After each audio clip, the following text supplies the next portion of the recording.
Hi everyone, this is Deacon Paul with the Gospel Reflection for Wednesday, April 8th. And today, our Gospel, we jump out of John and into Matthew.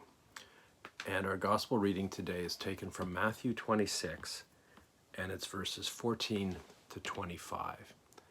And this is where we learn of the betrayal of Judas. And so today we're really going to focus on the character of Judas. And obviously, historically, there's a lot of stuff written around Judas. He's certainly an archetype for betrayal and so forth. But the church has said over time that Judas' real sin is not so much his betrayal as it is his rejection of the light. And I think that's something for us to consider for ourselves in terms of asking the question, in what ways do I betray the light? In what ways do I deny the light? In what ways do I reject the light? And Judas' price was 30 silver coins. And now what's our price? Is it our comfort? Is it our security? Is it being popular? Is it being liked? You know the list of things that we make deals with the devil around.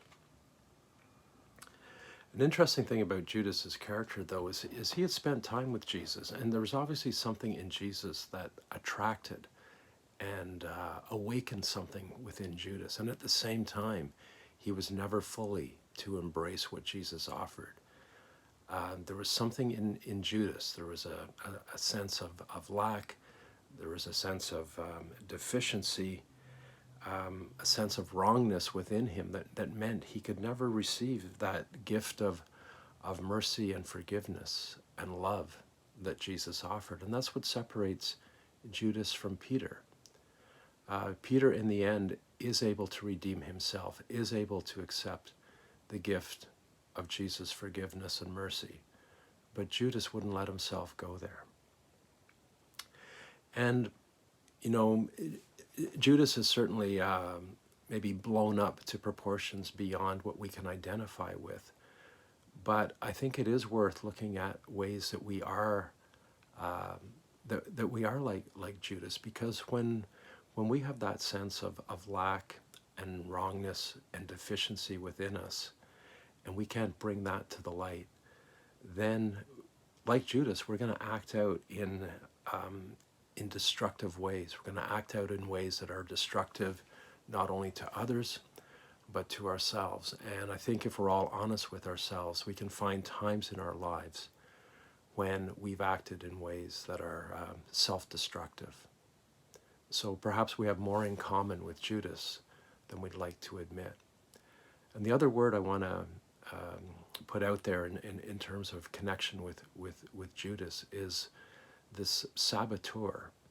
There's an element of Judas that sabotages things. And again, that's something we can probably all identify with.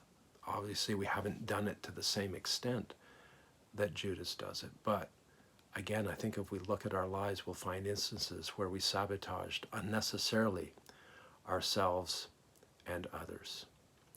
So take the time today to explore the character of Judas, to explore that rejection of the light, and recognize the ways in which Judas and I are not so different.